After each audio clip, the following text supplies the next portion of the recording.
Tonight, we are exploring the wines of the Medoc, and I have the pleasure of being joined by Mary Gorman-McAdams, one of the 419 masters of wine in the world. And she serves as a wine educator, wine judge, and wine business strategist. And recently, in the last few years, she's been the director of the International Wine Center and teaches WSET courses there. But particularly relevant to our discussion tonight, she was the North American Market Advisor for the Bordeaux Wine Council from 2014 to 2019. And I had mentioned to Mary, I actually had the pleasure of attending one of her Bordeaux seminars in the past and can attest to her passion for the region. I think all of her accomplishments certainly show her expertise. And so tonight, we're going to take a closer look at the Medoc specifically, and she's going to lead us through the region. We have 4 wines to taste, and for those tuning in, now is your chance to ask those burning questions. Mary is quite the expert and here to lead us through the Medoc. So Mary, thanks so much for joining Venice tonight. Thank you so much, Alicia. It is absolutely my honor and pleasure to be here with Vinny's and with you all that I cannot see, but I can sort of feel your energy as well.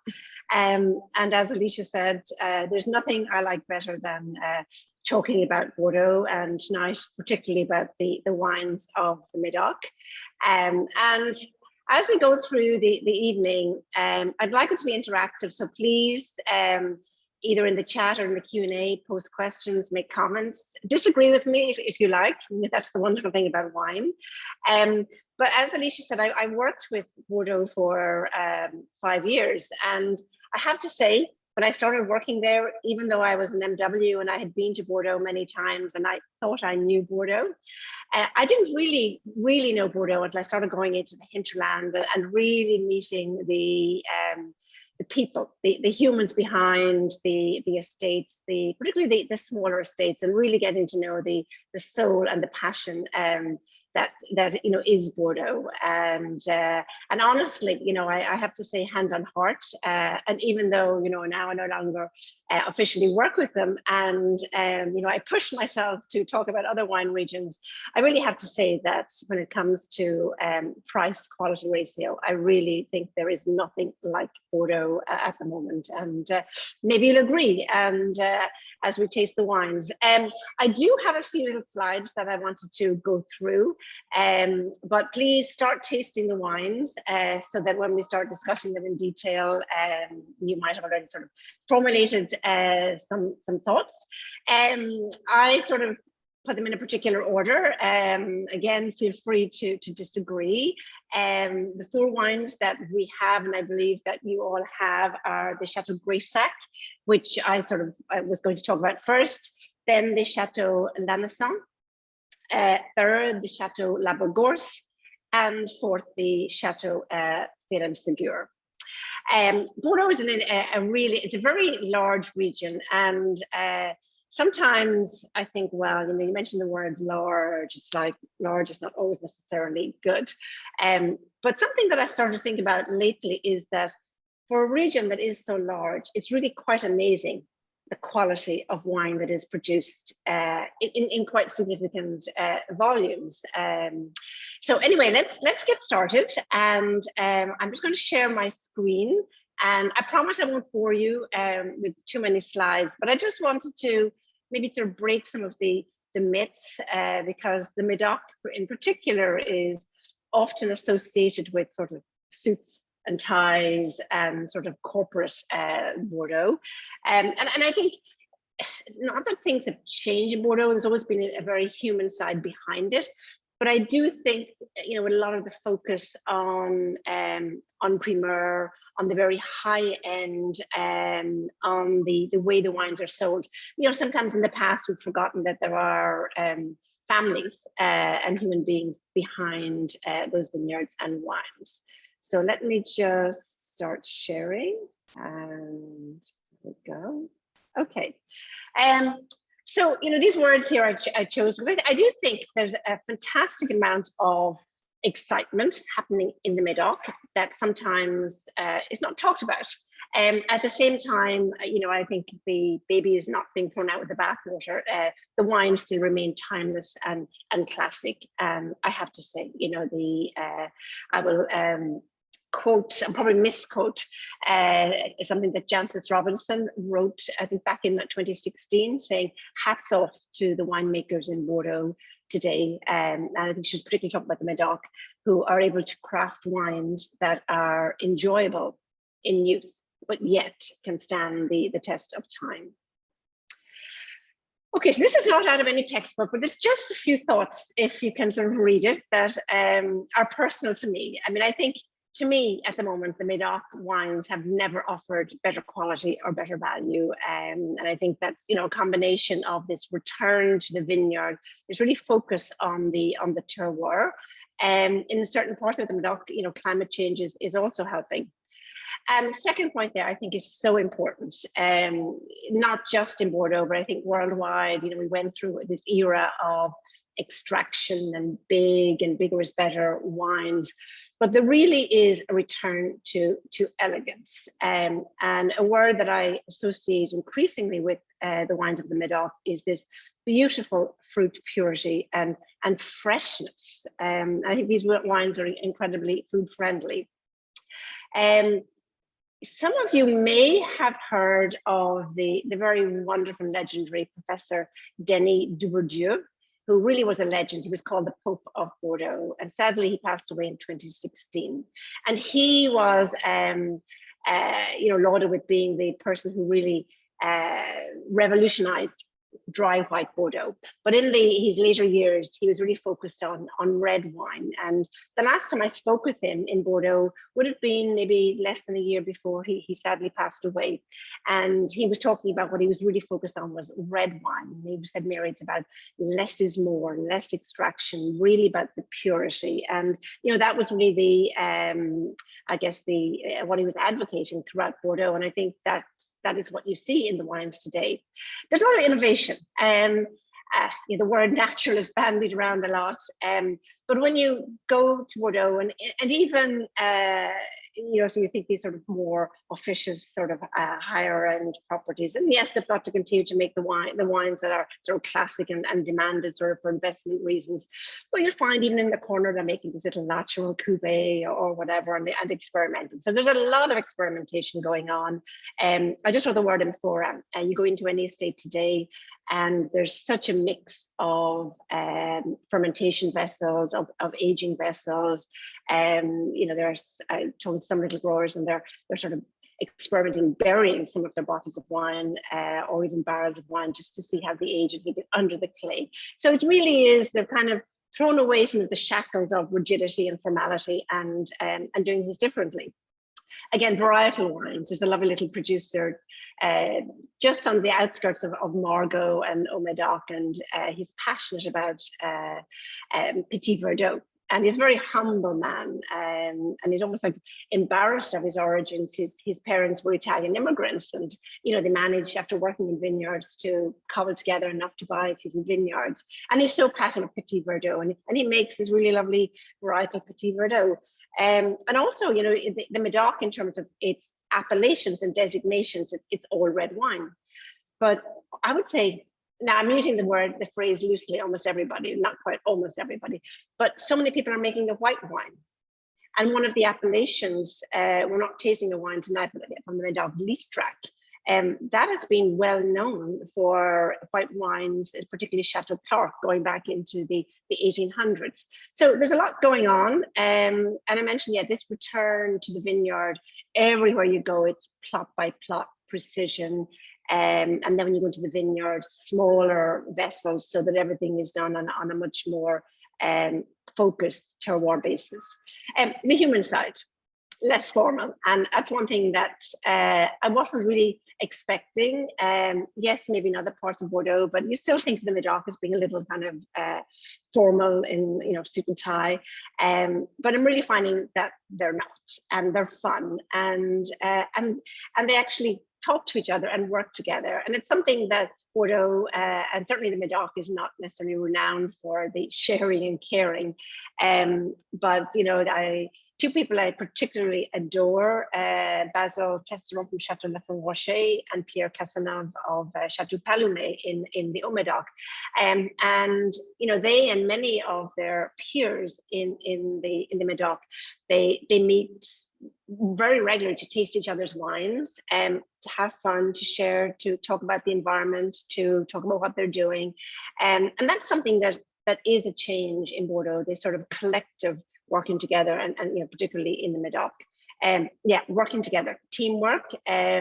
There are a number of CIVB or Bordeaux Wine Council initiatives that sort of kickstarted some of this. In particular, there's an environmental management system in place, which really has garnered a lot of traction. And overall, the overall Bordeaux region, there's over 70% of the people that are working together for the collective good of the environment. And you know, as we go through the wines, I'll talk a little bit more about what's happening.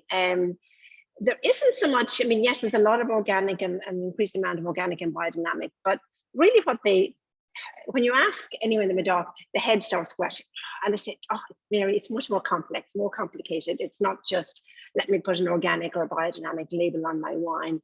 But there's a real, I guess, thought process to the long-term regeneration, sustainability of the environment. And so the word that people talk about all the time is biodiversity. The planting of trees to sequester carbon rather than to continually emit carbon, bees, beehives. There's a whole program in Margaux of hedges, and just really leaving planting other crops, hedges, trees, restoring old walls to encourage bat colonies. So everything's about really fostering biodiversity so that there's a much more stronger natural defense to disease pressures, to climate change. So, you know, we'll talk more, but I know that you're dying to taste the wines about sort of the individual initiatives that people are doing. But that's something that Bordeaux is not, and the Medoc certainly is not known for being at the forefront of the environment. And I think that's something that is not necessarily true. Being a large region, I often think that it's a bit like the tanker in the harbor rather than a sailboat, that it takes a bit longer to get going and sort of turn, get the engine cranked up. But if you're in the Medoc today, everybody is talking about climate change. Everybody is doing something about climate change and sustainability, and thinking long-term about the environment and the viability of growing grapes in the Medoc. This I just wanted to show. I'm not sure how many of you have been to Bordeaux, but it's such a beautiful place. Back in the 90s, I lived in Paris for about 7 years. And I used to go to Bordeaux. I wasn't in the wine industry, but I used to go to Bordeaux to visit companies in the aerospace industry. I always thought it was one ugly city. And back then it was sort of grubby and dirty and just a little bit austere.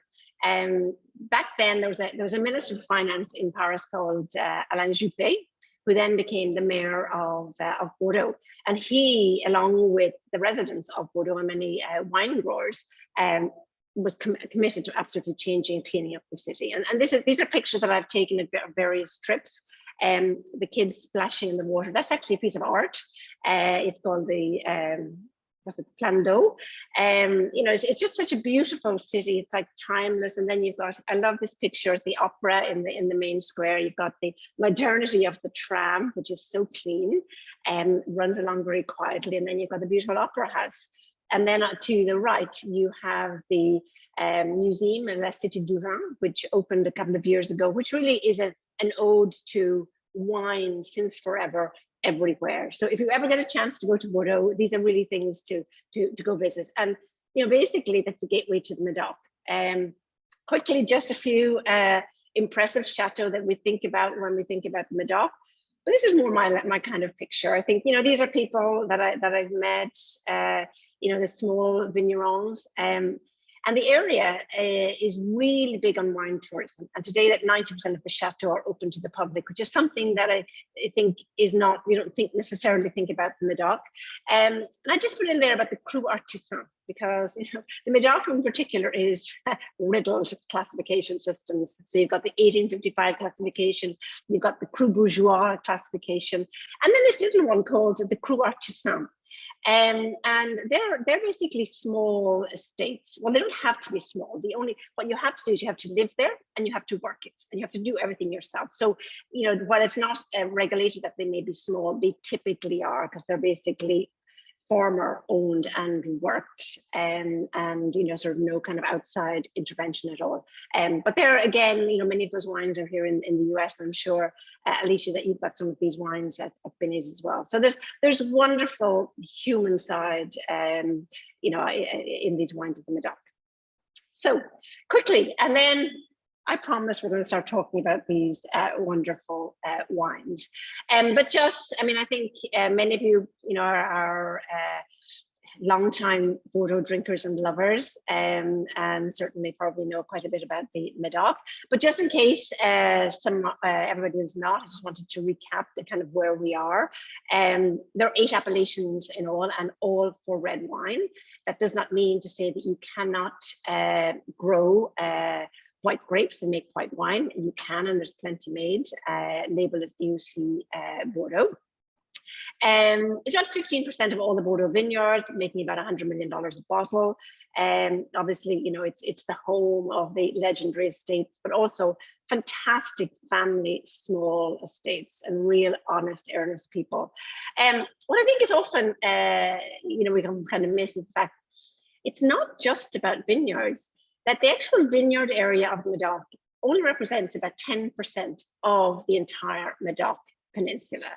And if you ever go to the Medoc, go back to the Medoc, go up to the very north, go to the wild sort of Atlantic beaches, and go to some of the farmland. It's really, I think, hauntingly gorgeous, and you really get to see, these marshlands, this wildness, and I think for me it would have a much more of a draw than going to, say, Arcachon or Cap Ferry, to go to these wild sort of surfing beaches, but to be like surfing along the Atlantic coast. Also there you have the pine forests, which are important moderating factor in terms of sheltering the Medoc from the worst of the Atlantic storms. So there's lots of agriculture, there's lots of cattle, and there's wonderful sheep. You may have heard of Pauillac lamb, which is very tasting, goes very nicely with the wines, but there's lots going on. So, we think of it as being fairly monoculture, but when you just step out that little area, all those sort of red, purple areas, there's lots of other things going on as well. Just in terms of why is it so unique? It's a peninsula, much of it is reclaimed in terms of the vineyard area. But what's important is you've got these bodies of water, you've got the Atlantic Ocean. So that has a very important kind of cooling, but also warming effect, because you've got the Gulf Stream, which also helps to kind of keep a temperate climate. Where the two rivers meet, the Garonne and the Dordogne, you've got the estuary. And the estuary is really important. It's actually a tidal estuary, but it's also, it really keeps the climate quite temperate. So if you remember, in 2017, when over 50% of the Bordeaux vineyards area was devastated by frost, and all the wonderful chateaux along the estuary side of the Medoc, they were all spared because of the moderating effect of the estuary. So it's really important. And yes, I mentioned the pine forest as well. So it really is quite a unique area, and you can see it's long. It's about sort of 90 kilometers from north to south. So there's quite a variance, and we'll talk through the different appellations, but you can see how much more exposed the areas are in the northern Medoc. And we'll talk about what happens with climate change in those areas as well.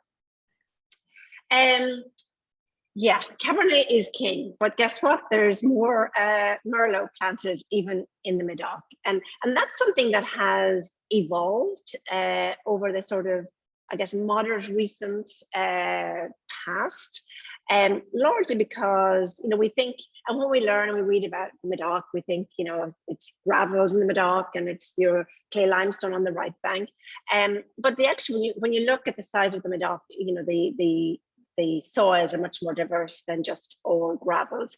Nearest the estuary, you have the deepest gravels, more gravels, but you have lots of clay. You can have some wonderful pockets of limestone, and over time, with this sort of return to vineyard and also better appreciation of matching grapevine to soil, there has been moved to more Merlot. Also, Merlot is an earlier ripening variety. Merlot makes wines that are accessible and enjoyable earlier. So a combination of sort of market-driven factors, climate factors, because in the not too distant past, it was a struggle to ripen Cabernet every year, particularly if you weren't on the warmest sites. So it made sense in lots of cases to plant Merlot. But as the heart of Bordeaux and the soul is the blend. Jean-Michel Cohn, who was for many, many years the winemaker and technical director at Chateau Lannister, we used to have long discussions about, he would say the grape variety is almost irrelevant. It really is about whatever best translates the terroir. That in Bordeaux, we're not really trying to make a wine that is Merlot or Cabernet, but really is a manifestation of that particular site. And you work hard until you find, which varieties are the best vehicles to translate the best that the site can offer.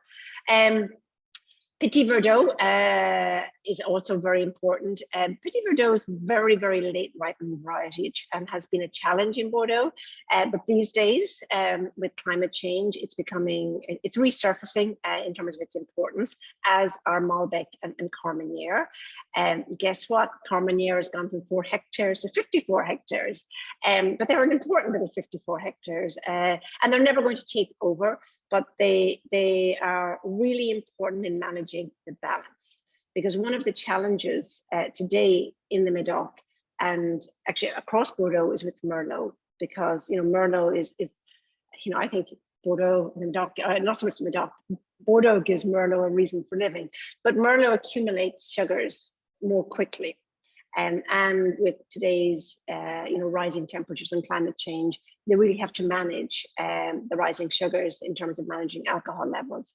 So with bringing back in a little bit more percentages of Petite Bordeaux, Carmenere, and Malbec, that can really help sort of moderate and create balance.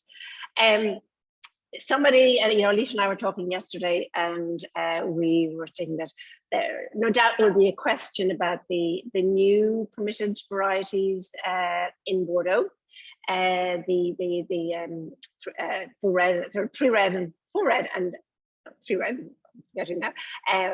varieties that are permitted, but they are only permitted in small proportions in wines that are labeled AOC Bordeaux or AOC Bordeaux Superior.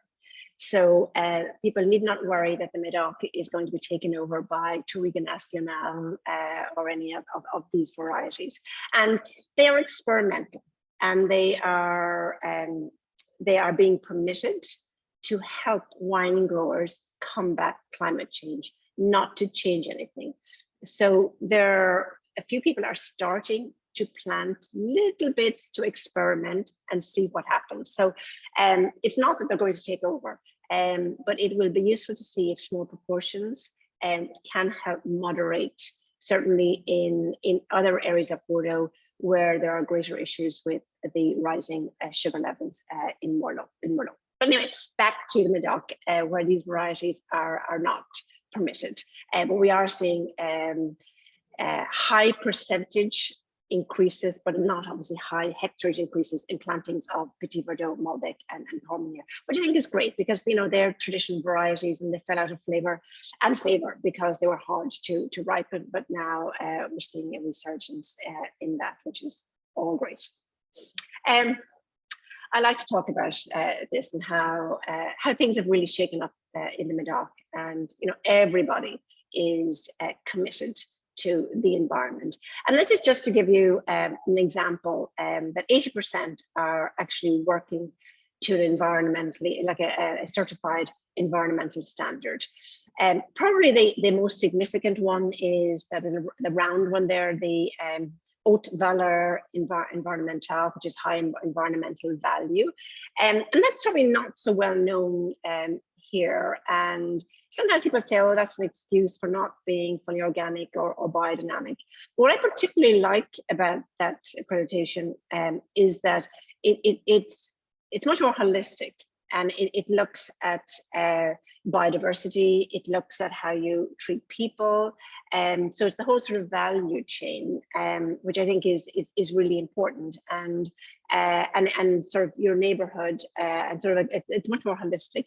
And that's something that if you go to Bordeaux and ask people about the environment, they're talking about it. This is much bigger than saying I'm organic or biodynamic, but looking out for the greater environment, not just your own plot.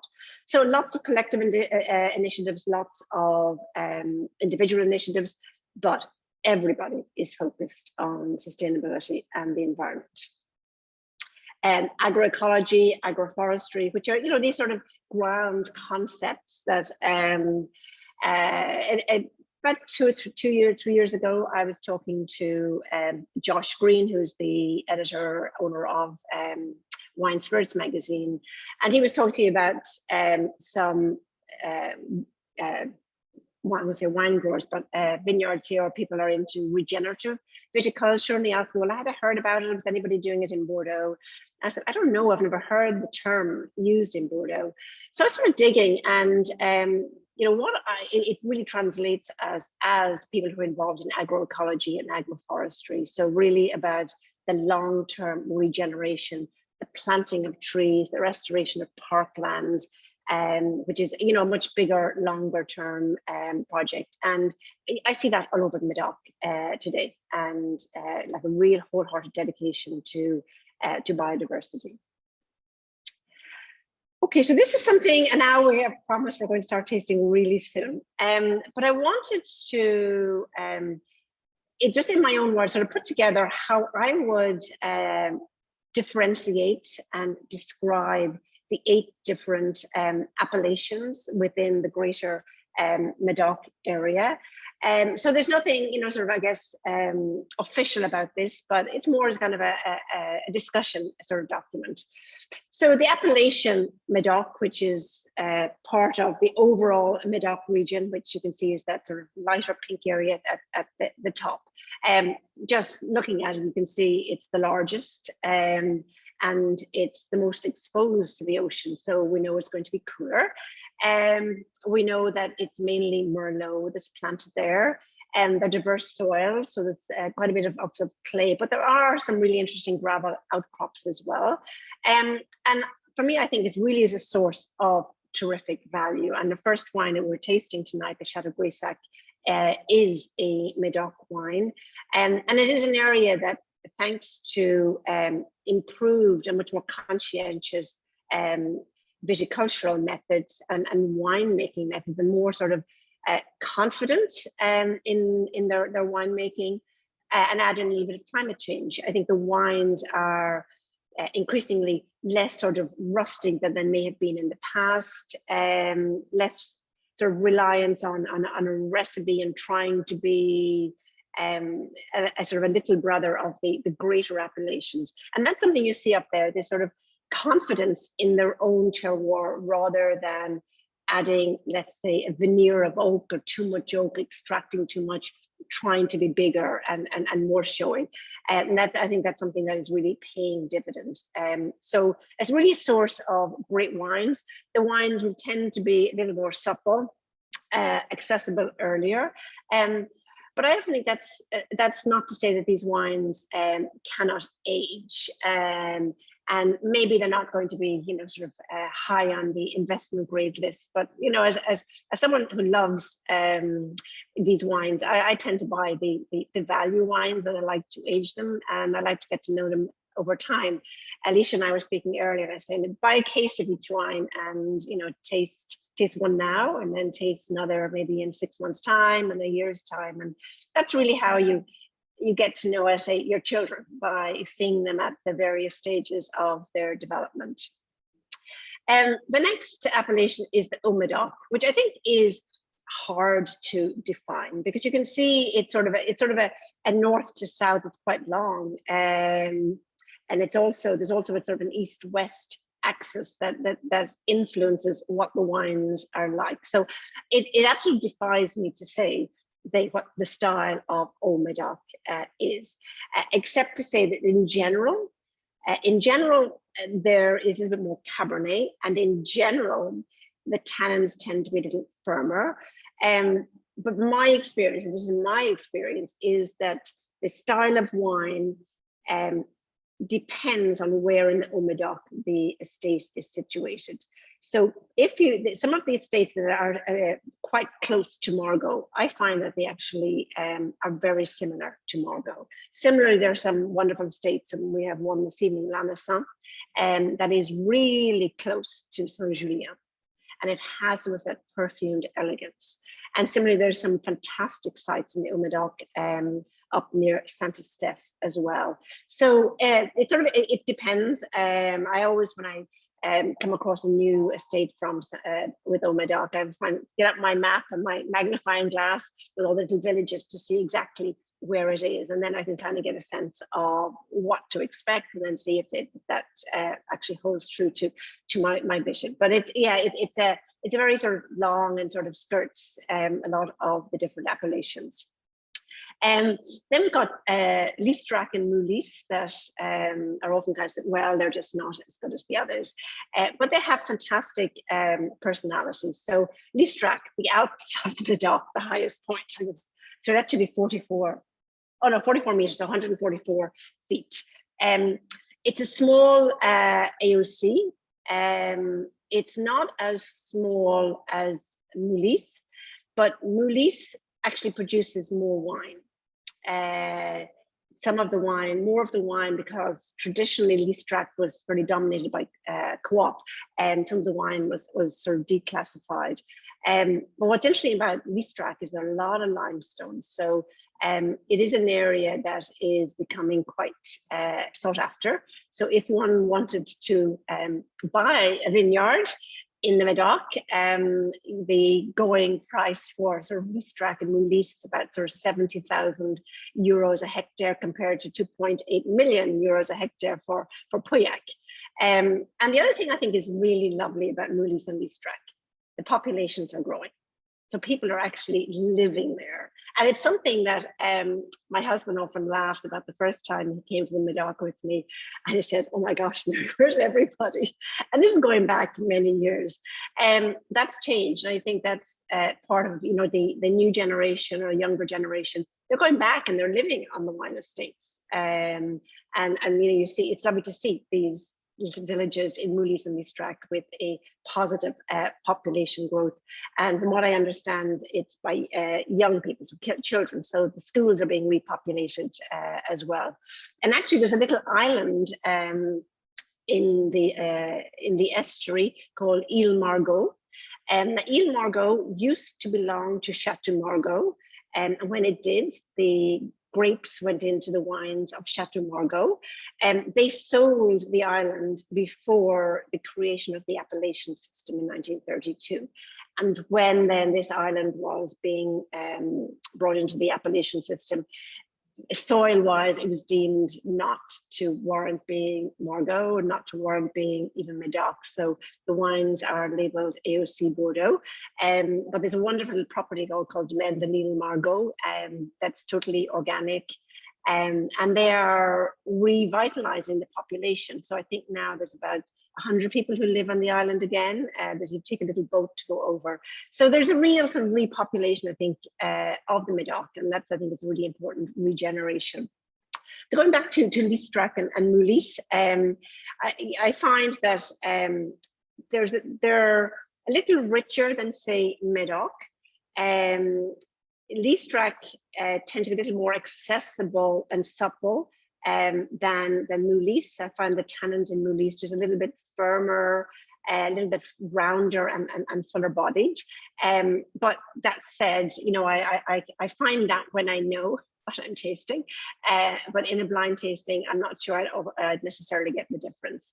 There is discussions afoot to merge these appellations. So Moody's and Leastrack would become part of a larger appellation that I think it would also include 2 other communes nearby and become something. I think they're thinking of talking it AOC Grown-Moody's. Whether it'll happen or not, I don't know. Some fear that then poor Leastrack would die away, even though it would retain the right, a bit like Barsac and Sauterne, to call their wines Leastrack or Grown-Moody's, but we will see. But anyway, they're sources of great value because, again, the attention to the vineyard management, the attention to the making of the wines, and also it's where dynamic wine growers can actually afford to buy some vineyard area. So, and you've got a lot of the biggies moving into the Cuveliers, the Bartons, you know, they've all moved in and bought properties there, which says something. So then moving to, I guess, to our big 4, Margaux, which you know, many of you probably, you know, well versed with these styles, but it really has the finest gravels, and these wines are so perfumed, very silky, and you know, we're tasting a Margaux tonight, and I think it certainly hits true to the typicity of the region. There's an elegance and a perfume. And also it's reasonably large for the top commune, so there is a little bit of diversity the more inland you go. And Saint-Julien is just north of Margaux, very much smaller. And you know, it's always heralded every year by the critics as having the most consistent high quality, which I guess is not too hard when you're actually quite small and you know, quite, you know, the vineyards are all very well together. It is almost exclusively all classified growth at this stage. Again, it has that lovely silkiness, finesse of Margaux, but just a little bit more oomph and flesh as you go north, but not as concentrated or as powerful as Pauillac, which we hit next, which I think defines, and you think of great Medoc wines, it's Pauillac, this deep colored wines, power, but also authority, fine firm tannins. But there's also kind of I always think there's an elegance to Pauillac as well, very generous, and you know, in many ways the cradle of top Cabernet within the Medoc region. And then Santa Steph at the top, which, you know, sometimes in the past we're saying, you know, a bit chewy, a bit tannic, muscular wines, and they are, you know, they are robust wines and concentrated wines. But again, I think combination of quality wine growing and quality winemaking, you know, these wines have really increased in quality, and is an area where vineyard prices are probably increasing at the greatest rate because of the potential quality within the Santa Steph area. So, and that was sort of a whistle-stop tour through the appellations, just to sort of for anyone who's not as familiar with them, so then you can kind of think about that when you know, as you're tasting the wines, and I hope that you're tasting the wines, and you can agree or disagree with me. And then one final slide before we when I'm going to shut off, and then we'll actually taste. With 3 vintages among the 4 wines, and I just wanted to, they're all great vintages according to all the wine growers in Bordeaux, and I think according to all the people who write about Bordeaux as well. But they're very different, and I think that is, I don't like them with vintages in Bordeaux are saying, well, I've really like off vintages. I think, imagine introducing your children and saying, this is my excellent child and this is my off child. I think it's, you know, it's the more that they're different. You know, some children are athletic and strong and robust and will go far, and others, you know, are read books, are a little bit geeky or like dancing. They're just different, and I think it's important to appreciate difference rather than to have this binary view that they're great or not great. And I guess a lot of that has been the result of the, I guess, the speculation and the investment side of Bordeaux. But I like to kind of, and then particularly the Medoc, to kind of go beyond that and get to know all the vintages and get to know the different estates, so you really feel that you know all the children in a very large family. Anyway, back to our three vintages. So 2015, considered excellent, warm, ripe, very sort of sensual vintage. And we have our first wine is 2015. It's where sort of, it's about the fruit, it's about the ripeness. I often think, I put sort of 2015 and 2016 in a pair, much as I put 9 and 10 in a pair. Many say that 15 is not as flamboyant as 9 and not as austere as 10. What I'm hearing a lot in Bordeaux about 15 and 16, when they compare them to 9 and 10, is saying, when we got to 15, and particularly 16, we knew how to make wine in a hot vintage. Whereas 9 and 10 were very warm vintages, but a lot of the Bordelais would agree that they were making the wines according to how they would have made them in the past. But that now, and that particularly erratic and or these heat spikes are the norm, they have learned how to make wine differently so that you have that freshness. And I think that's something, and that lower alcohol. If you remember back 9 and 10, I remember tasting through some 10s, particularly some top estates, and they were hitting 16.5 in many cases, 15.5, and there were quite a few over 16. And you don't see that in 15 and 16. Yes, you'll see a 14.5, but you're not seeing the 15% alcohol.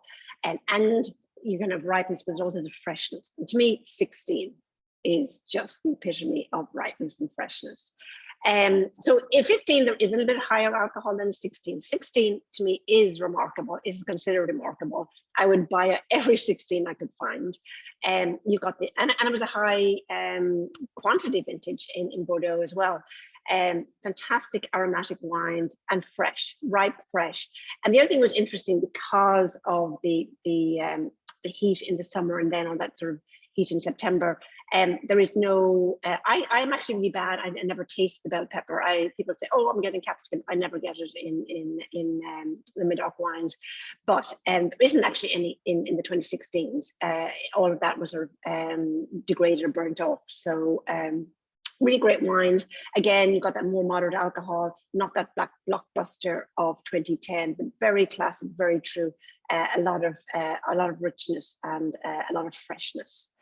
18, I think it's too early. Personally, for me, I feel I can stand behind what I've written here for 15 and 16. I don't feel that I've tasted, I don't feel the 18s are out there long enough for me to have my own view that's not colored by just what sort of critics are saying early on. And you can never underestimate élevage, how these wines evolve and change over time, and 18 is still very young.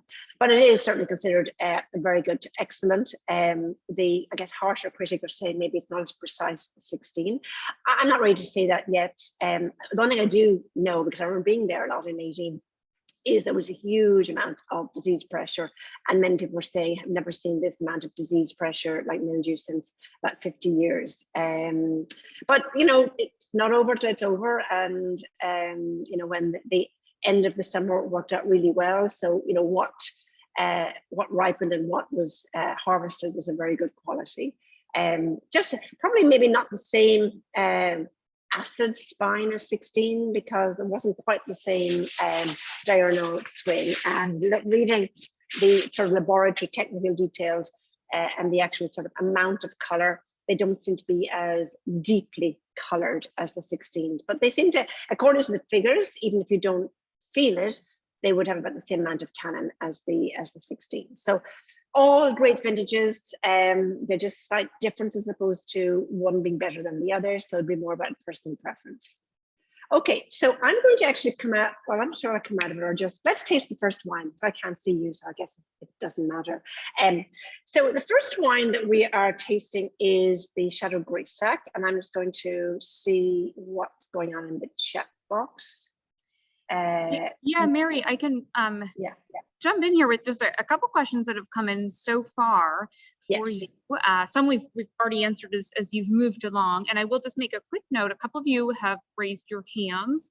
I know Mary would love to hear from you, so if you don't mind, rather than kind of unmuting folks, if you can just put those comments or questions in either the chat box or the Q&A function, that would be that would be awesome.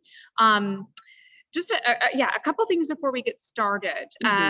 You know, you covered when you had the map up, we just had a clarification question from Monique asking about kind of the Medoc and, you know, does it represent the entire left bank? If you can kind of specify where we were really kind of looking. And then also, as we get into our first wine from Chateau Greysac, she was wondering if you could explain the Crew Bourgeois classification. Absolutely.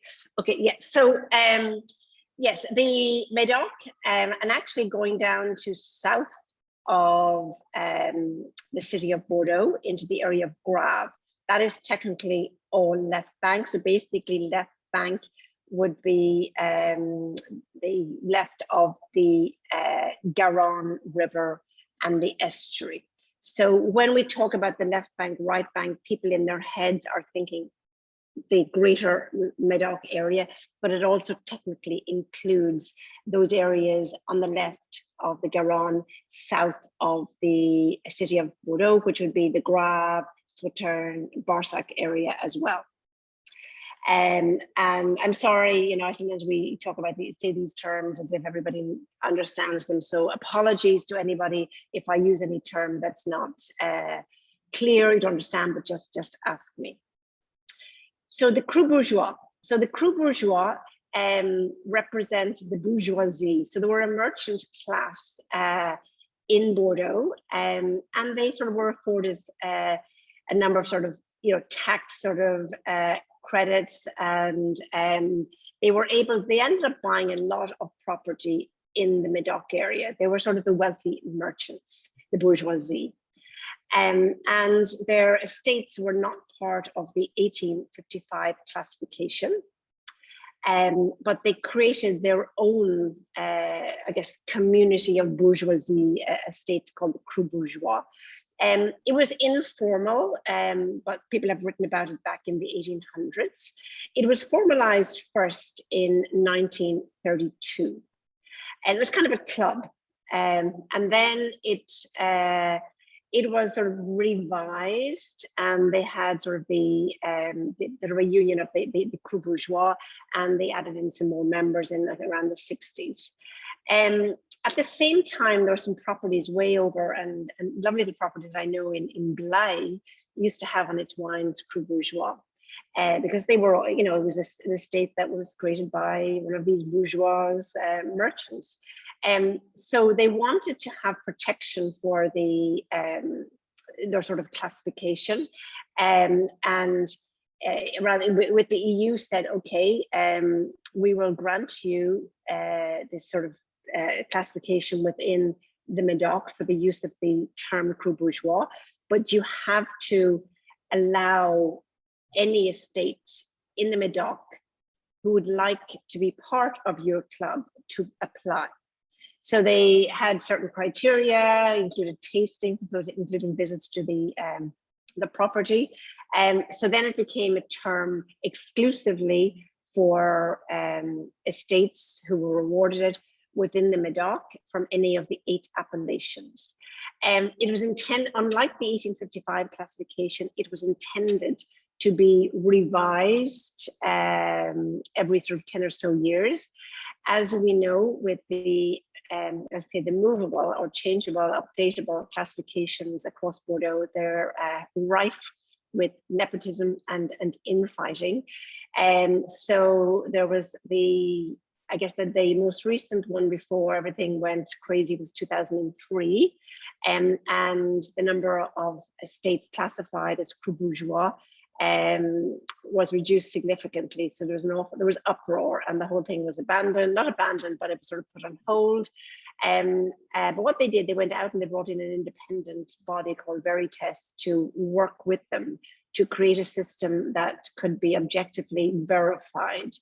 And then they came back in 2010 with a new system dating from the 2008 vintage, where the wine was actually certified rather than the estate classified, and it was being done on an annual basis, and it was a single level. Prior to that, there had been 3 levels to the Crew Bourgeois. You had the Crew Bourgeois Superior, and Crew Bourgeois Exceptionnel. when the classification was revised for in 2010 for 2008 vintage, it was a flat system. Some people who could have been in it then opted out, one being our Chateau Lannister, because that had been a Crew Bourgeois exceptionnel in the past. But at this stage, Chateau Lannister was very well known. It travels with the UGC, the Union of the Grand Cru, and they kind of, I guess, never went back to it because I felt it didn't need it. So this continued year in, year out. It's quite a laborious process because every year the wine had to be certified, and once certified, each chateau got just enough labels, give or take. You can mess up 10 to equate to the amount of wine that had been tested and certified as fitting the standard. So they're coming back to the drawing board and say, this is not going to work. Maybe we should reinstate some kind of tier, because they also want to attract more estates back into it. And then in 2020, so it's just relaunched a revised Crew Bourgeois classification, where now it has back to 3 tiers, and it's renewable every 5 years.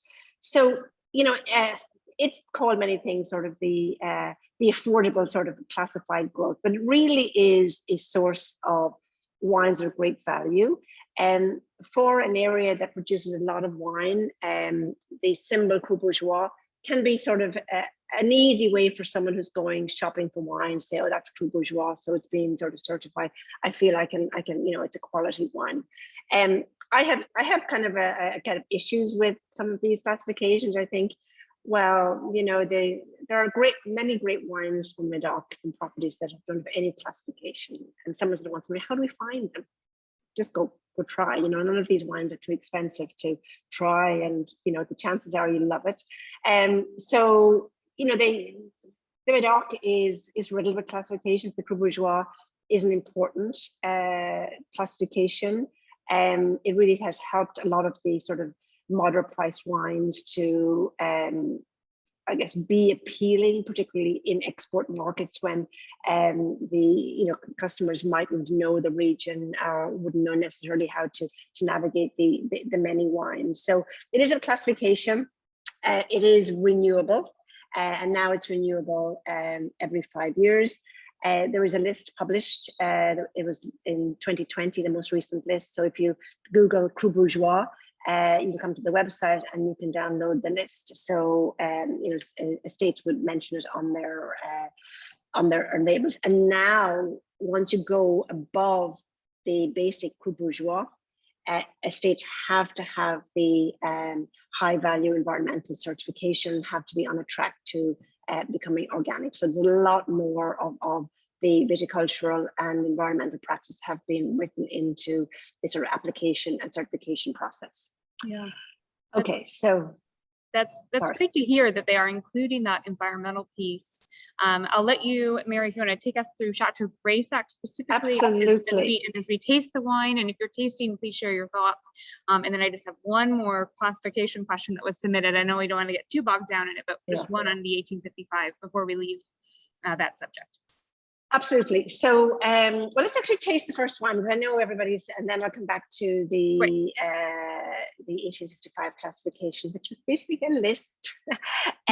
Okay, so we have got Chateau Greysac, and then this is 2015.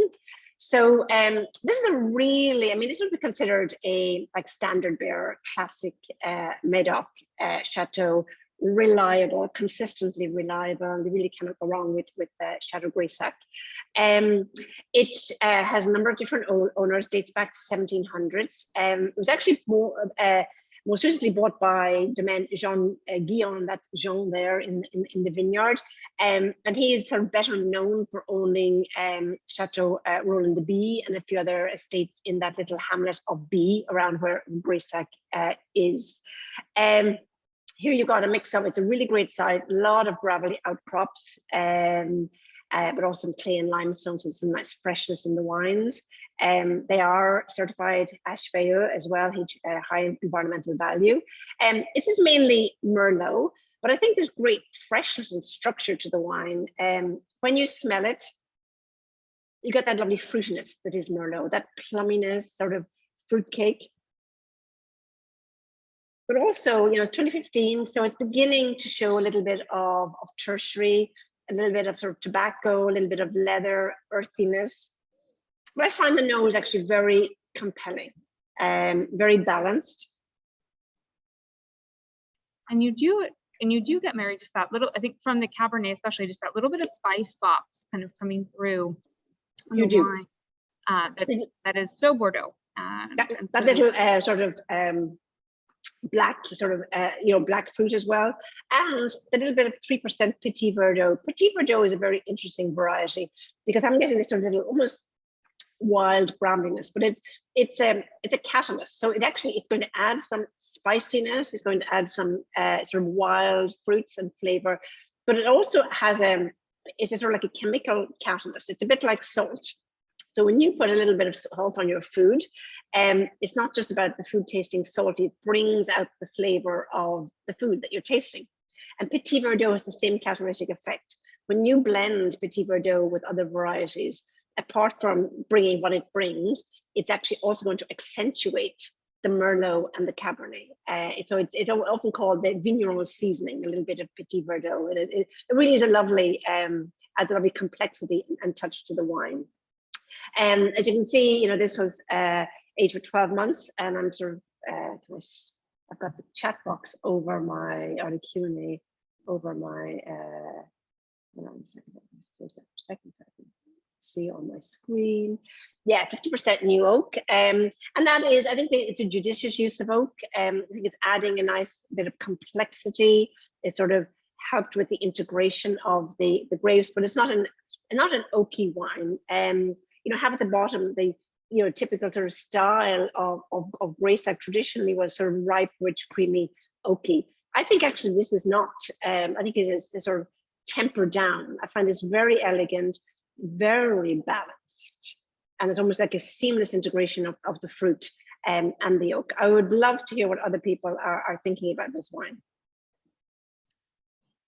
There was a comment, Mary, which I think plays into the oak use on the wine and the restraint that is the presence of the oak in the wine, and just giving it really nice kind of structure. I also think, by the way, that the tannins are really coming into their own and just quite harmonious with the wine right now. But someone commented in the chat box about just the difference in winemaking from, say, 2003 was what the viewer mentioned, yeah. Until present, and both stylistically in terms of in the winery, but also in the vineyard, as we've been talking about. Can you just speak to that briefly? Yeah. People take their vacation in July, not August now. And that sounds sort of a little bit anecdotal, but it's something that I kind of noticed when I first actually started working with Bordeaux. Before that, I used to think everybody's gone in August. And then kind of 2 years in, when I was planning to do things at the end of August, suddenly I was expected back and things were happening sort of by the middle of August. And talking in the last year or two, quite a number of wine growers, they in talking about how things have changed. It's also, it's about the whole sort of growing cycle has changed. And rather than be away for the month of August and come back and sort of all hell is breaking loose, that people are back and they're in the vineyards and they're managing the vine growth, they're managing the canopy, they're making sure that they're not that the grapes are not over ripening, and harvests are earlier. So there's a lot more conscientious work of sort of managing the growth in the vineyard and being ready to harvest at optimal ripeness, and also managing the canopy, managing insofar as you can, because it is farming, so things do go wrong, to maximize how you can preserve that freshness, because what they are seeing is real extremes. I mean, springs are wetter in recent times than they've ever been. Summers are hotter, so a lot of heat spikes. So how you manage your canopy has become extremely important. Also, the use of cover crops. That it might say kind of more, if you put cover crops between the vines, it's not going to create more humidity, but actually depending on what you grow, it can really help moderate the heat in the vineyard during the summer, and both help to create some moisture, to keep some moisture in the soil, but also to help manage the heat and climate change. So I'm not an expert on the various different sort of sprouts and grasses, but I have had many conversations about the need to understand that there are so many different legumes and sprouts and grasses that can be grown, and many of those can really help with climate change, and they can also help with, actually we were even talking about this week with my husband about, after the flooding in New York, about putting a green roof on our building with some succulents to try and manage when you get a lot of water at the same time. And that's a big issue in the Medoc, that it's either too much water or too little water. Water is one of their biggest challenges. And I'm probably going roundabout in answering this question, but they are this plot by plot and this precision and this return to it all happens in the vineyard means that people are a lot more attention to detail. And if you have an environmental approach, by default, you're in your vineyard more often. So you are much more aware on a day-to-day basis, and this sort of disappearing for the month of August is becoming a thing of the past, and people are increasingly encouraged to take their vacations earlier. So that's all, it is, I mean, it's a learning process. I say there, where everyone is in this climate change for the kind of for the first time and learning it, but it really is about all hands on and working together, working very much in the vineyard to ensure that you get your crop ripened and that you have freshness and that you can make wine at the end of the day. I hope that answered the question a little bit. Going back, I saw the comment about 2003. Yes, they were at the beach and they came back, and there are lots of things that happened, that the vines shut down, so you had this ripeness, but you also had some greenness in the grapes that year as well. So it was a very unusual year. But 15 and 9 and 15, and every year you're getting these really high heat spikes, but they're much better able to manage it than they were before. They've relearned. Okay, so thoughts on the Chateau Greysac? Well, we had someone comment that an old reliable in the US market, yeah. and definitely agree with that. And guys, this is on sale right now for $20.99 at Binny's, and so it is certainly reliable and just an incredible value. And it's one of the hopes of tonight is showing kind of the affordable luxury that the Medoc offers, that it isn't all these really prestigious chateaus, which of course are a staple of the region, but highlighting some of these other finds as well. Yeah, I mean, where could you buy a wine of this caliber for $20? I mean, it really isn't quite incredible. And it's just it's for Bordeaux, it's young, it's 6 years old, but still, it has years to go. And I think that's a wine I would also buy plenty of and enjoy at my leisure over the next sort of 10, 15 years. It really is a beautiful wine, and for $20. Wow.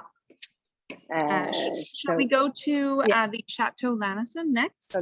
So the next is Chateau Lannister, and again, this actually is a family estate, and 8 generations. So the current owner, manager, is a direct descendant of the founders of the estate.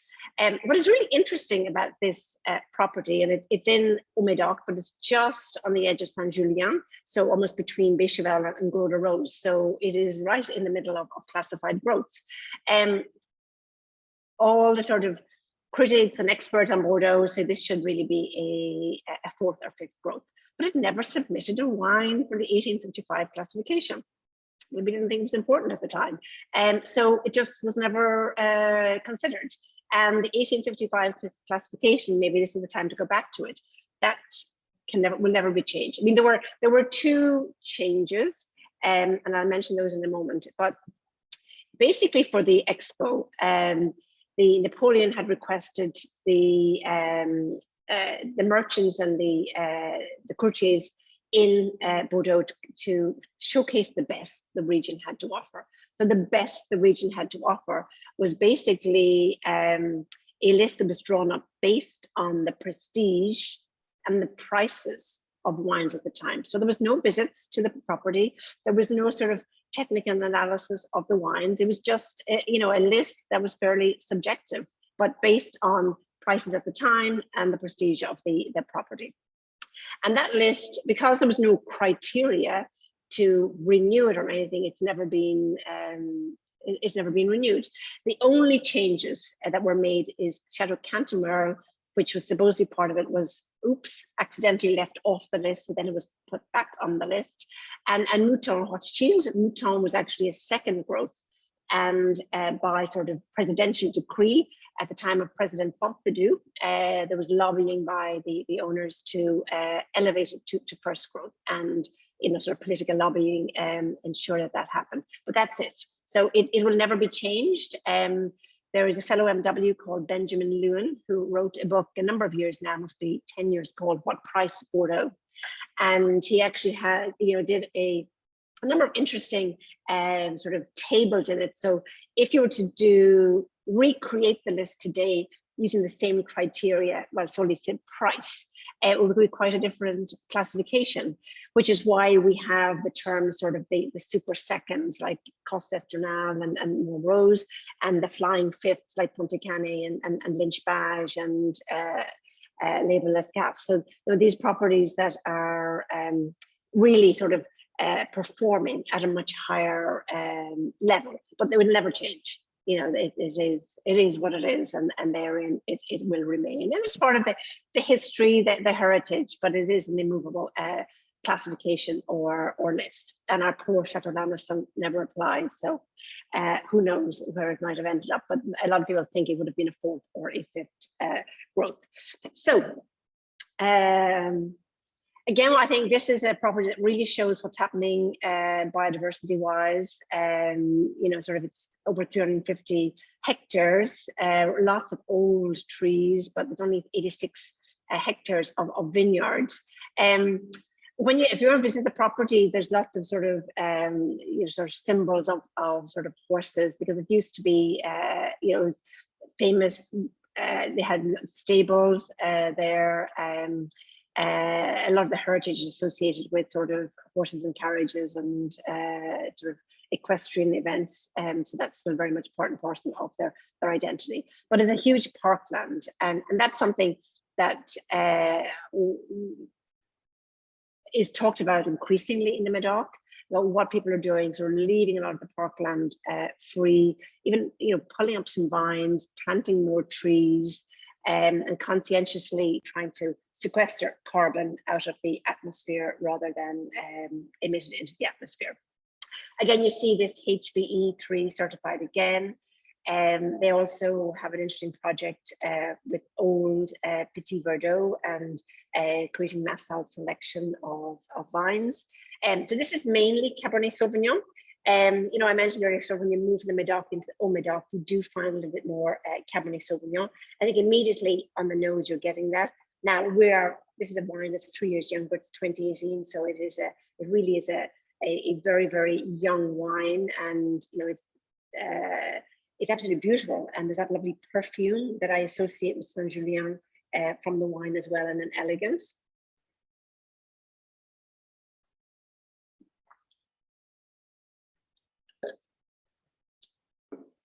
Wonderful ripeness, and again, which is 2018, yet there's freshness, juiciness, brightness to the wine. Do you feel how the tannins, slightly different to the tannins of the previous wine? These are they're fine bones, they're firmer, not taking away from the other tannins, they're just different, but these are very fine boned, you know, quite firm. Nice, you know, the oak is only a third new, so I wouldn't comment on the oak straight away. I'm thinking, I'm really kind of tasting the fruit and the freshness, and there's a lovely sort of savoriness to the wine as well, a nice little sort of underbrush. A little bit higher in alcohol, 14%, but you know, 14 is the new normal. It's not, I wouldn't call it a, you know, a high in alcohol wine. You can see here that, you know, they use concrete tanks. There is a return, what's old is new again, to increase use of concrete and aged for 12 months. I think there's a lovely aromatic complexity, a lot of finesse, a lot of, beautiness and so on. I think, Alicia, this wine also is an incredible value. Most certainly. This is on the shelf for $21.99. We have it on sale right now. A question that I saw come up, and maybe you can speak to this. Chateau Lannister is partnering with the enologist Eric Boissonneau, and so I was wondering if you could just speak to the use of consultants here in Bordeaux, its kind of history and kind of what people can expect with many different chateaus kind of using the same consultants. Yeah, that is another sort of, along with the optical sorters, the consultants. All over Bordeaux, it's rife with consultants, and increasingly, small, modest chateaus are using consultants as well. Back in the day, everybody was working, and a lot of people are still working with Michel Rolland, but Eric Boissonneau would be very highly regarded on the left bank in the Medoc, a very more sort of elegant, restrained philosophy of winemaking. I used to be sort of not anti, but I used to kind of poo-poo a little sort of the idea of the consultant, but I looked at the strides that have been made across Bordeaux, and particularly with smaller estates in working in tandem. So they're not sort of abdicating their work, but they work closely with the consultant to help them better understand how to coax the best from their terroir. And I think, again, I've changed my view as well, and I really see how the consultants are working very individually with estates. I think there was a time back in the great sort of extracted era when, you could say there was a lot of, some similarities in wines, and sometimes it was the mark of the consultant more than the individuality of the estate. I would take that back now, and I think the consultants are working much better with the estates to bring out the best of the terroir rather than leave their stamp on an estate. I think it's actually a positive thing, and there are a lot of up and coming consultants across Bordeaux as well that I'm seeing and working with various estates. And I think it's all for the good, and I think collectively that wines from $12-15 up are such great quality and value. I think is also is helped by the fact that they're working with good consultants who know the area, who know the vineyards, and are also very comfortable, confident in not working to a recipe. And I would even take back that back in the day we used to think that Michel Rolland was working to a recipe, but I think that was more, there was a global desire for a big extracted style, which can more easily come across as a lot of sameness. But when the return is to finesse and delicacy, it really is about the individual estate and working to really try to best manifest the terroir. I hope does that answer the question? I hope for. Oh yes, most certainly. And just real quick, I responded to something that came in, and someone asked for some of your favorite chateaus that perhaps were left off of the 1855 classification. Oh. And so I provided my email, and for anyone else that might want, maybe Mary, you can send me just a few thoughts over email at a later time. I will, because there are plenty. So many in the Medoc, so many. I will send you a list, and please share it. I mean, there's one, I just said, Chateau Palumet, gorgeous little property in Umadok, and I think the owner, Pierre Cazeneuve, is to me one of the most formidable, fantastic young people in the Medoc at the moment, doing so many, apart from having a great site, He's always putting his hair out, kind of trying to work out what to do next. But he is working and energizing so many collective initiatives. And one particular initiative I really like is he's the kind of the regional representative for, and I'm blanking on this association for helping to unemployed local people who've been sort of fallen off the system, to retrain them, get them back in the vineyard, rather than importing people to come and do the harvest, but looking in your doorstep and looking at people who kind of falling out of the system and to work in the vineyards. And there's a little estate thing there as well who works with some prisons as well to again help reintegrate and workers back, get them back in the vineyards, get them doing something, train them for work when they come out of prisons or other institutions. So there's a lot of really interesting stuff. But that aside, there's some great quality. I think Palomé is a fantastic quality wine, and that's an under $20 wine. Okay. So for those that, so thank you, Mary. We'll have Mary email me a list, and for those that might watch at a later date and not catch my email, but just email us at wine@vinnies.com, and we'll be happy to pass along Mary's recommendation. So, all right. Shall we go on to our third wine? So our third wine here is Chateau Lannister from Margaux, and this I think screams Margaux. Another is a beautiful ex-chateau and a really interesting estate. There's a little sort of some sadness in this estate and story as well. So it's owned by the Bordeaux family only since 1989. And this used to be a much bigger estate, but after the dividing up of the properties after the French Revolution, it was divided into three. So Chateau Labagorce, Labagorce Zédé, and Labagorce de Gros. And when Hubert Bordeaux bought the property in 1989, it was his desire and wish to reunite the estates again, and he worked hard, and he finally did. In 2005, he managed to acquire the two other estates. Then sadly, he was killed in a skiing accident the following year. But the great thing is he actually saw his wish that we had when he bought the first property to bring them together. So now it's his daughter, Natalie, and for working with an estate manager, is also a woman. So these are two formidable women who are really driving the quality in this estate. A lovely situation just north of the city of Margaux. As you know, Margaux, it has more sort of sandy gravel, so that helps give that lovely finesse and perfume and delicacy to the wines. In hot vintages, Margaux can suffer because the sandy subsoil being very free draining is not retaining as much water as say in the more sort of clay soils.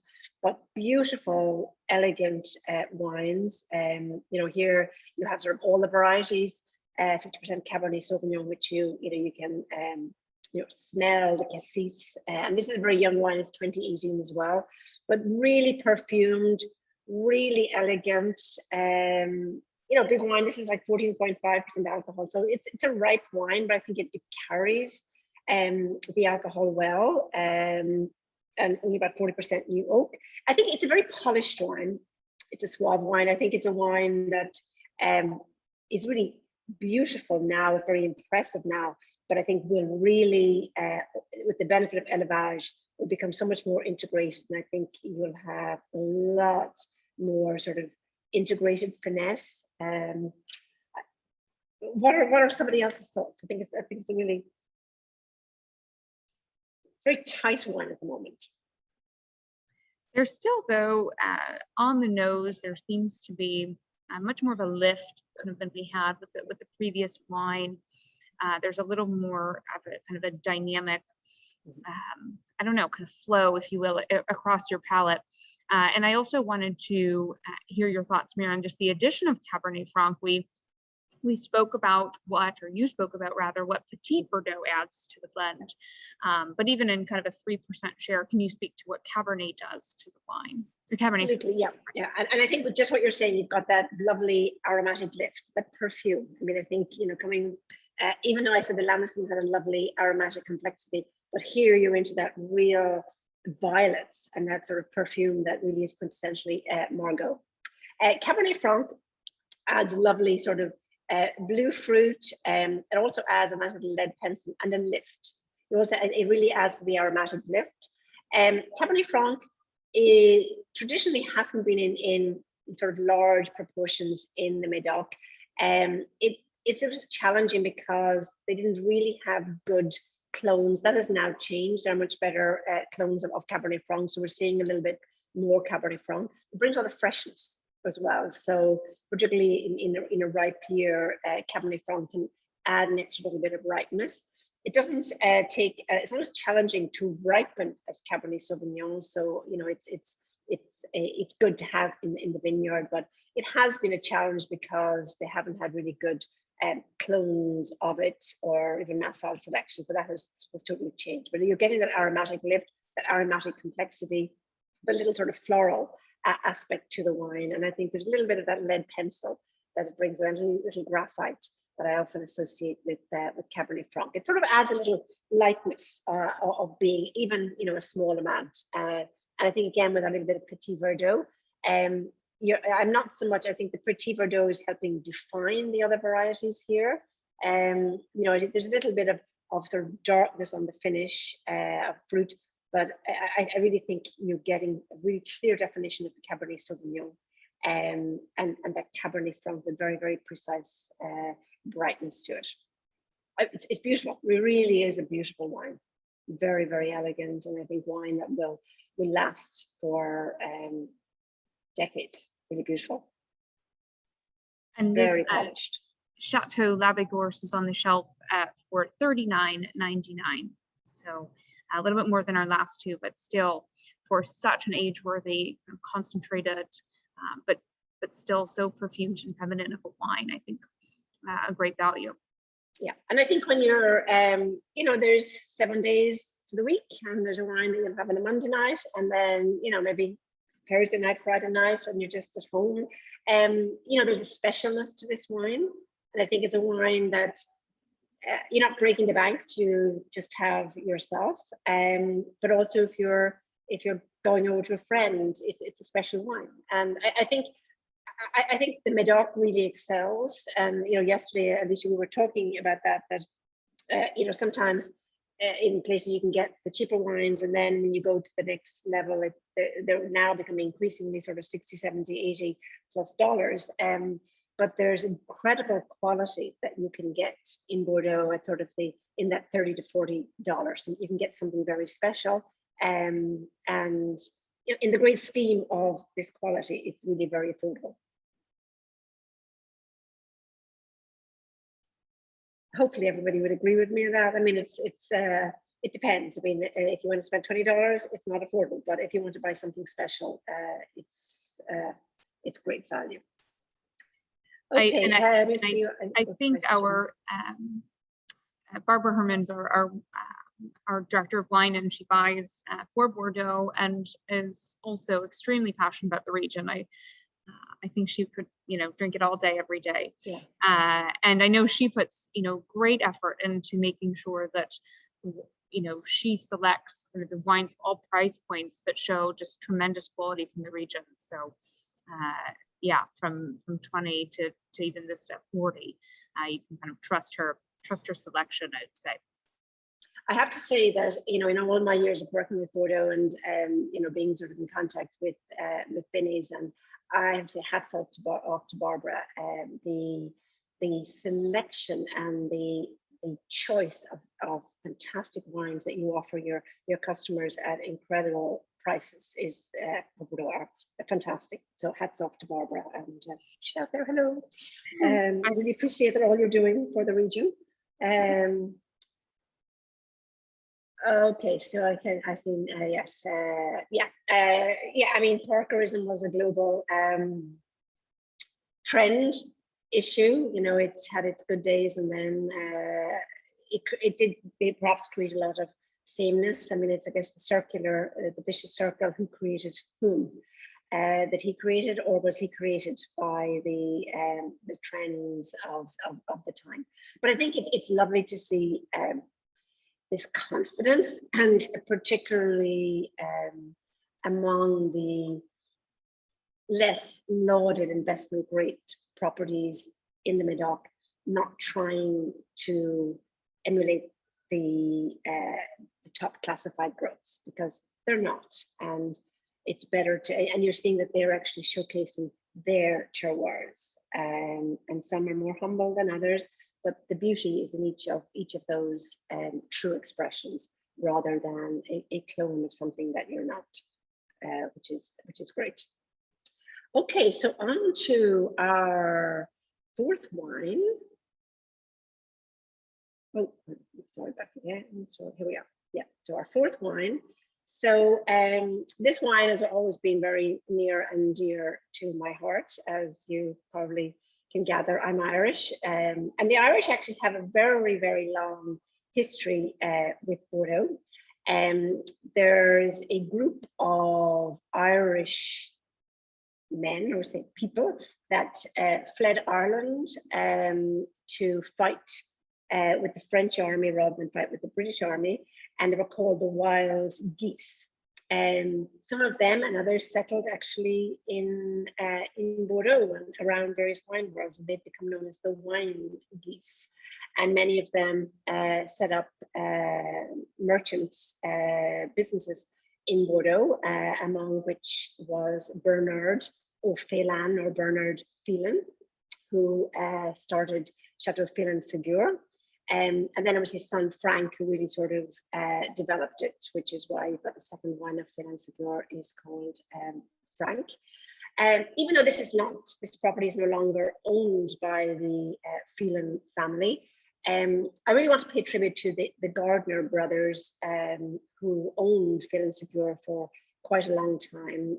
They own some great restaurants like Taïwan in Paris, and Le Crère in Champagne, and they owned I think it was Pommery. And they actually recruited a wonderful woman, Veronique Dous, who is still at the helm of Phelan-Ségur to run Phelan-Ségur, and she's an amazing, amazing, strong woman. But you know, food and the crafting of wines for the table, you know, was always at the heart and soul of what the Gardner family did. And in fact, when they bought the property, they actually recalled the previous vintage that had been produced that was put in the market, because they did not think it was good enough. They thought it actually contained too many herbicides or whatever, so they basically didn't release anything else until they went back to the basics, and you know, changed how the grapes were grown with a real sort of sustainable environmental approach to grape growing. So they're not organic, but they had a very long history of very, very sustainable, a very holistic approach to the environment and grape growing. They sold the property in 2017 to a Belgian, a shipping magnate, but it's still run by Veronique, and the team is still intact. It's still a very beautiful place to visit, and frankly, the wines, I think, are superb. I mentioned earlier, this used to be a Crew Bourgeois Exceptionnel, but it's one of there's a few properties that trot around on the various UGC tours, and Phelan-Ségur is one of them. So it really has established its presence and its reputation of high quality. And you know, when I taste this wine, and I love the property, so I love to hear good things about it. But you know, I've noticed over the last number of years how the wines are lauded year in, year out for their consistent quality, and I think it's a credit to the team at Phelan-Ségur, but also to the growing reputation and quality of the vineyards in Saint-Estèphe, which, you know, earlier on I mentioned that, you know, they might have considered to be a little bit more rustic than, say, Pauillac and Saint-Julien, but the increase in quality is phenomenal. And sadly that's translated in much higher vineyard prices than used to be in Saint-Estèphe, but a great area. This is 2016. I think this is perfection in the glass. It is so balanced and it has so many dimensions. It is rich, it's ripe, it has this tension and energy, fabulous firm tannins, and yet has this accessible fruitiness. So I could drink this now, but I could also sell it for 20 plus years. What do you think? I think, as you mentioned, it's pretty incredible how they've managed to, in Saint-Estèphe, kind of really elongate and kind of civilize these tannins. I can't hear you now. Can you hear me? Yes. I'm going to stop the share for a second. Can you hear me? Yes. Okay, so let me just go back to share. Sorry, something went a little wrong there. Okay, can everybody hear me? Okay, because the sound stopped for a moment, so I'm not sure what happened. I think it was on my side, the sound went down. Yeah, I was just commenting, Mary, how Phelan Segur and others in Saint-Estèphe, as you mentioned, here we are, 5 years in previous vintages, the tannins would still be way too kind of robust, and they're they're very civilized, they're elongated, they're still firm in framing the wine, no doubt, and will give it great ageability, but just wonderful to see the accessibility of Saint-Estèphe even in its youth. So a beautiful wine. It really is. It has finesse that you don't immediately associate with Saint-Estèphe. And I think if I was tasting this wine blind, I might be putting it in the neighborhood next door as opposed to Saint-Estèphe. Sometimes it can be that sort of real muscular, sort of robust chew to the tannins, which these are very, very, very fine. But plenty of tannin there. But there's a beautiful fruit, really fresh and ripe, and lots of cassis and lots of lovely dark plums, blackberries, and this lovely savouriness, which I think is actually underpinning all of the wines. There's a wonderful fruit expression, and I think the Medoc have really managed to now these days to bring out the fruitiness, but at the same time you still have this back palate of savouriness, which I think makes these wines so wonderful at the table, which I think brings us sort of to I guess the whole point of these wines is enjoying them with food. And it's something that, I'd love to have a discussion with everybody on in terms of the versatility, because I think sometimes there's a classic view of Medoc wines and they needing sort of that leg of lamb or, big sort of chunk of meat. And I guess a lot of how do you, bit of bowl of pasta, or what else can you pair these wines with? And I think they're much more versatile than having that sort of very traditional sort of magret of duck or leg of lamb. Sure. And even as we talk about kind of the wines for, say, a Monday night, you talked about the savouriness of the wines. And if you think about any dish that you have the savoury, umami, or even just the herbal component, even if you think about just something simple of a Monday night, like roast chicken, anything that's going to draw out those herbs and savoury components in the wine, I think will really accentuate the wine and then help the food as well. So some easier kind of white meat options as well. You don't necessarily need that really kind of fatty meat to tame the tannins anymore. No, and I think anything sort of, as you said, that the like herbs or stuffing, or I think even anything with sort of mushrooms as well. Yeah. Even just those nice big portobello mushrooms, grilled or just sort of sautéed simply, really gorgeous. I would have this with these wines with the carbonara. I think this is freshness.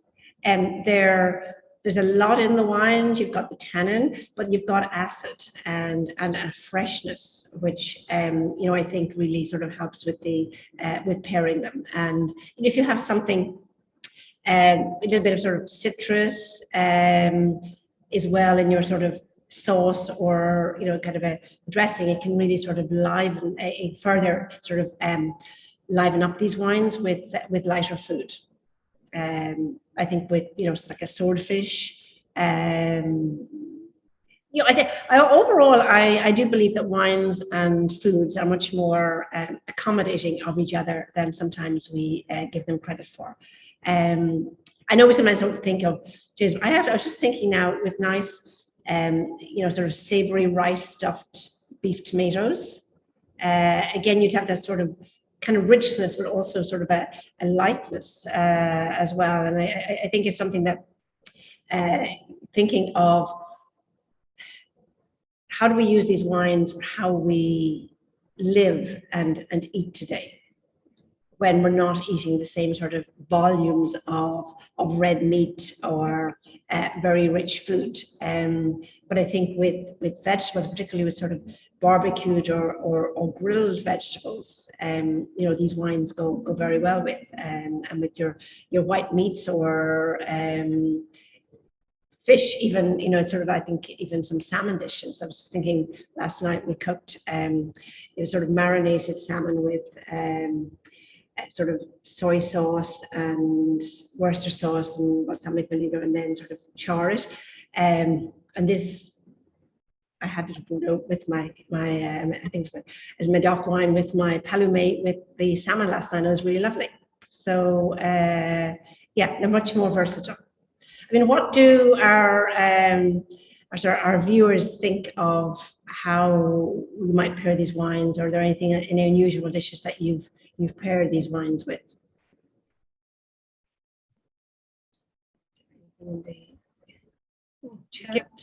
Give them a chance to chime in here with any dish pairings. Something unusual though, Mary, is as we wait for them to share. We recently recorded a podcast. As I mentioned, Barbara, loves Bordeaux and is tired of whenever you have, Thai or Indian or Korean foods or any kind of takeout ethnic kind of spiced foods, that everyone goes to white wine, and she absolutely adores red wine and wanted to show these pairings that defy a lot of kind of just textbook kind of matchmaking. And we showed a Medoc wine, and I think it was with the a curry dish, and you would never think it would work, but we did a podcast on it. If anyone wants to check it out on Barrel to Bottle, Benny's podcast, some untraditional pairings, and I think to your point, be a little more adventurous. I think we kind of put things in boxes, and we shouldn't try it out. What you said there is really true. There's a fellow MW called Jeannie Choli, and I remember having a conversation about her, and she was saying how she's really frustrated how we over here sort of insist on putting sweet wines with spicy food. Yeah. And she was saying, it's not like that, at home. It's think about what do you want to happen, and with us consistently putting sweet wines with spicy food, and that's fine, but that you're kind of dumbing down the heat. But she said sometimes you want to appreciate the heat, and you want the wine to integrate with the heat, or maybe even some people want to accentuate the heat. So I really do agree with you on having these wines with some spicy foods, heated foods, and it really is about experimentation and trying different things and see what happens on your palate. And once you begin to have different experiences on your palate, then you get to know what you like, what you don't like, or just what's different. And I think the wonder is actually the experiencing of something that's different. And not everything will be a wow, but most things will be more than enjoyable. And I remember Jancis Robinson saying once, well, what's the worst thing can happen? is that you don't like it, then just eat a little bit of bread and enjoy between the food and the wine, and enjoy them both at the same time. Yeah, precisely. Low risk here, guys. Well, Mary, I want to thank you so much for your time, and for everyone that has tuned in for this extensive review of the Medoc and these 4 fabulous wines.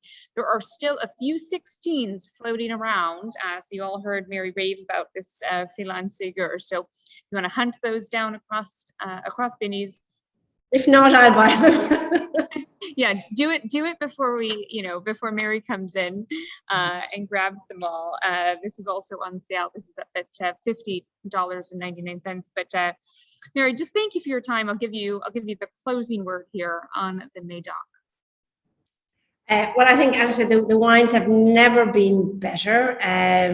There's a lot of excitement. There's a lot of young people, and again, I go back to when I first used to visit the Medoc. I again used to just go to some top properties and wonder where are all the people and just see suits. But it really is about human souls, wonderful people with wonderful stories working together, and really making great wine. And I think the classifications are a really important part of the heritage of the Medoc. But the Medoc is not just about classifications.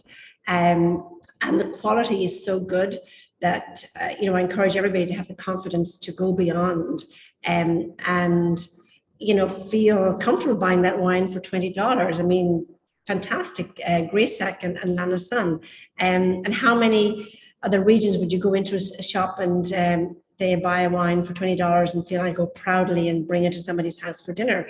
These wines really pack a punch. They're elegant, they're fruity, and there's just so much history. And one thing I like about the Medoc as well is, when the years are good, they can make a lot of wine.